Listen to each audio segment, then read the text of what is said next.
All right, this is Jarrell with Hybrid Radio here at Webster Hall in New York City with Mike from the Boston punk rock band Street Dogs. How are you doing today, Mike? I'm doing pretty good. We got the show tonight supporting the Mighty Mighty Bosstones, and Yep. we're really pumped because the Interrupters are about to go on and rip it up. All right, I'm here in back with the Interrupters and you as well. And I'll be honest with you, I've never seen you guys live before. But for myself, for anyone out there who hasn't seen your shows before, what can they expect from your performances? I think when we perform, we always go full throttle, and it's always sort of with a sense of abandon and fury. I mean, the thing for us is we're hell bent on giving people who pay money to see a show the best possible show we can. So before we go out there and walk up the steps of the stage, we always leave anything that's going on in our lives at the bottom step of the stairs and get up on the stage and just rip. So we might take ourselves a little bit too seriously. I mean, I guess we're guilty as charged on that, but we really want to give people a great show. So that's something that we're hell bent on. Okay, that's cool. So, like I said, I haven't seen you live before, and I didn't really listen. I listened to all your albums to prepare for this interview. But one thing I already knew about you is that you're the original singer for the Dropkick Murphys That's for right. their first album, Yeah. Do or Die, which is my favorite album by them, with you on it because Thank you. I like the fact that your vocals are more punk rock Yeah. as well compared to what's now. Like that's really what got me into like that particular album. So, were there any singers that influenced your sound? Yeah, I mean, like the Clash, Joe Strummer and Mick Jones and Stiff Little Fingers, Jake Burns, Colin from Coxsparrow, Jimmy Percy from Sham 69. I mean, even Roger Daltrey from The Who or Robert Plant from Led Zeppelin. All right, Those were going always back big a little bit, influences for me. Yeah. So my influences run all over the place in different genres and things of that nature. So, I mean, it's that type of thing where I keep an open mind and all that about, music. And I get inspiration from most unlikely places. Okay. Do you ever miss like singing for the Dropkick? No, not really. Like when I made the decision to leave, when I first made the decision, I anticipated I may regret it, but there's never been a day where I sat there like regretting my decision. Like I've sort of blazed my own path and done things on my own terms, and I'm proud of what I've done and how I live my life day at a time, and I'm happy, and I'm happy for the success. I'm good friends with Ken and Al and Matt, and I'm grateful to be on good terms with them, and my being in the group made it possible for me to it gave me a leg to stand on with Street Dogs and re-enter into the scene with the new band. So no, I don't ever regret leaving the band. There's never been a moment of regret or like thought that I made a mistake or anything. For me in my own life and how I do things, it's the right decision for sure. Cool. Money or success doesn't even equate into my mindset. Yeah, yeah. You know. Yeah, I still side note. My wife was asked like did some research on you guys, and she's like, I never actually heard him before. And he sang before, and before they got big. Does that bother him? You should ask. I'm like, I'm not gonna ask that, but I wanted to ask how you were feeling. That's one of the things about interviews with me. No questions are off limits. Okay. I don't believe in limiting like an interview at all. Yeah, yeah. And I have no problem talking about my time in that group. I'm proud of it, and I'm proud of that record too. I mean, Yeah. I had no idea when we made Do or Die the type of global impact that it would have, and Right. it really set the stage for me to go and have another group, and I'm eternally grateful for my time in the group, and I love those guys. I love Ken and Al and and Matt. So I noticed one thing I noticed. Let's to your albums that for Street Dogs, like, you still incorporate like the Celtic and occasional folk music that you play with the Dropkick Murphys.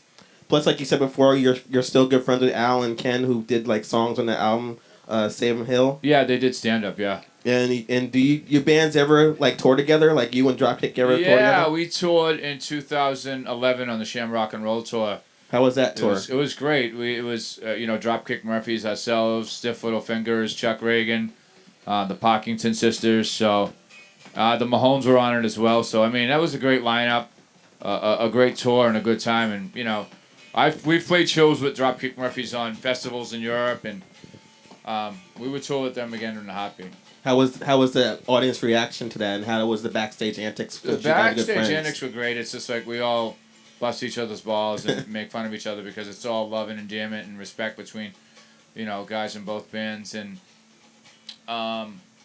you know, when we did go out with them, I went up every night and did a couple songs with the guys too. So Yeah. the I was crowd seemed expecting to it, yeah. appreciate that, and it was just a good time all around. You know. Cool. So with the release of your fourth album, which was called State of Grace, that's actually around the time I heard of the name Street Dogs in the like the punk rock community. Yeah. So did you also, and that's when you also signed to Hellcat Records, right? Yeah. We So were on did you Hellcat Records for Yeah. 2 records, and now we're on Pirates Press Yeah. Records. So I mean, we've been fortunate to be on some pretty good labels. Did you notice like any growth in your popularity when you signed in your fan base when you signed to Hellcat? Yeah, I mean, there was a swell in our popularity, and more people became aware of us. But I mean, in our way of thinking, hard work and touring and recording and things of that nature are ultimately going to get you some, recognition and people will get to know you. But yeah, it definitely didn't hurt. Cool. All right, let's talk about Boston a little bit, because I never actually been there. The closest I've come to Boston was I went to a couple of shows at Foxborough, and actually I went to my mother-in-law's her mother-in-law's grandmother's 90th birthday party at a Holiday Inn in Boston. So I never actually got to experience the actual town or city itself. So what are some great places to go if I ever get the chance to go back? You want to go to Faneuil Hall, you want to go to Fenway Park, you want to go to TD Bank North Garden, you want to go to the North End on Hanover Street, you want to go to Boylston Street, Newbury Street, you want to go to Alston, Brighton, Harvard Ave. There's so many good spots you want to go to. Okay. I could go on and on and on. South Boston you want to go to. All right. Broadway. Non-touristy places, you know. No, well, Fat Belly Deli in Dorchester on Minor Street, that's a good spot. Okay. Yeah. And Boston has a great Shout out music to Fat scene Belly too, Deli. right? Would you say that? Again? They have a great music scene in Boston, would you say? Yes. So what are some of your favorite bands out of there? I like Far From Finished. I like. You might want to pull the mic up a bit. I like Far From Finished. Okay. I like Dead Friends. I like No Way USA.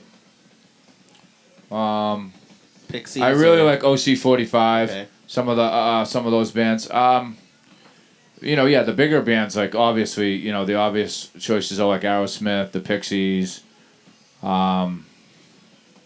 things like that. That I'll even throw it back further, like the outlets in the neighborhoods and things like that. Okay. Now, for movies out in Boston, any good movies that take place in Boston that you enjoy and recommend or really capture the scene? My friend Swain has been in some good movies like The Town and Gone Baby Gone, and Blown Away was filmed in Boston. Monument Ave was filmed in Boston. And I know the movie that's coming out, Black Mass with Johnny Depp, the story of Eddie Belger, was filmed in Boston. Okay, I didn't know that was from Boston. That looked like a good trailer Yeah. I saw. All right. My favorite is The Departed, and no one ever talks about the movie Celtic Pride with with Dan Aykroyd and. The movie was horrible. Okay, that's probably why. it takes place in Boston, so it's close enough. That was a bad movie. That was a bad movie. All right. So the critics agree. So as long as you say so, I guess I'll stop watching it. So you're on tour now, like you said, with the Boss Tones, and being that Nate Albert, the original guitarist, produced some of your other albums, and Joe, the drummer, played drums from the Street Dogs, and Dickie and Joe Gilman have guest starred on some of your songs in the past. Was it easy to get on this tour, since you're all friends and all? I don't know if they picked us so much because of that type of interaction or camaraderie or fraternal spirit. I think they were going through the Eastern Seaboard to do shows, and they felt like we'd be a good fit for it, Okay. And then, the Interrupters are great as well, and they're a great fit for it, too. Yeah. And they've earned their stripes, and they belong on the tour, and they kill it every night, too, So how did it happen when did they just call you out the blue, or you guys just hang out and they just say, oh, you want to come on this tour? Our agent called us up and said, hey, the Boss Stones... They said the Boss Stones have, offered you some shows, and we quickly said yes, because we've done shows with them in the past. So, I mean, it's a no-brainer. They're a huge influence on us. They're some of our best friends. And, we fit well together. I think you'll see that tonight. Cool. So beside the mini hiatus you guys took in 2012, is there a reason you haven't had a full album since 2010? Well, we've been doing various 7-inch records with Pirates Press. We did FM 359, a side project. So I think this year we're going to look to record a new record. Okay. Do 10 or 11, brand new songs and let it be hard hitting. And I think people will like it. We got some songs in the can. Yeah, that's why I'm excited about that is because my favorite album is the last one you guys did, and it's kind of rare that you hear a band get better each album they put out. It's usually like there's like a fall off album. Thank you. Yeah, I appreciate that. I noticed like each album you guys do, you incorporate more, you get better with your sound. Thank you. Yeah, I really appreciate that. And that was all in 2 days listening to all 5 albums. So Thank you. I did my homework. Thanks. So what's next after this tour's over? Well, I think we're going to play a festival in Long Beach in September. We might be playing a show in Boston September 8th for the major, the National Soccer League in the United States, MLS. And I know in December we're going to do some shows in Boston for Webster Halls. Okay. So, and then I think we'll probably eventually record 10 new songs in Boston too. So, all right. Yeah, we like being at home. Yeah, we like playing shows every now and then, but when we go out and do shows, they're not going to be tours like in the past where we used to do like 7 or 8 months on the road, like ridiculous stints. I mean, we'll be out and people can see us, but it's going to be a little bit more sporadic. So we'll be available, but we got to pay the rent too. Yeah. All right. So hypothetical question. I'll let you choose. You want a question about like comic books, or do you want a would you rather question? Go with comic books. Comic books. All right. So if you can have any superpower, what would it be, and how would you exploit it? I really like the Incredible Hulk's power, being able to bound everywhere, like jump up and bound from place to place, like because he has such incredible, unlimited strength. So I'd like to be able to bound and hop all over the place, hop over buildings and things like that. Okay, so you want the strength and the ability to rip your clothes off whenever you can, and not have any idea what happened the next day. Exactly. Basically, like getting hammered. Yes. All right, so this was a great interview talking to you. Thanks, my man. If they want to get in touch with you, I guess they can go to your Facebook page. Yeah, people can get a hold of Street Talks at our Facebook page, or they can reach out to piratespress.com, piratespressrecords.com, and get a hold of us too. Awesome. Well, this is Jarrell with Hybrid Radio, saying peace out. And peace out. Make sure you come see these guys. You won't be disappointed, as he's gonna say. That's right. Check out the Interrupters too. Yes. Good night. Good night.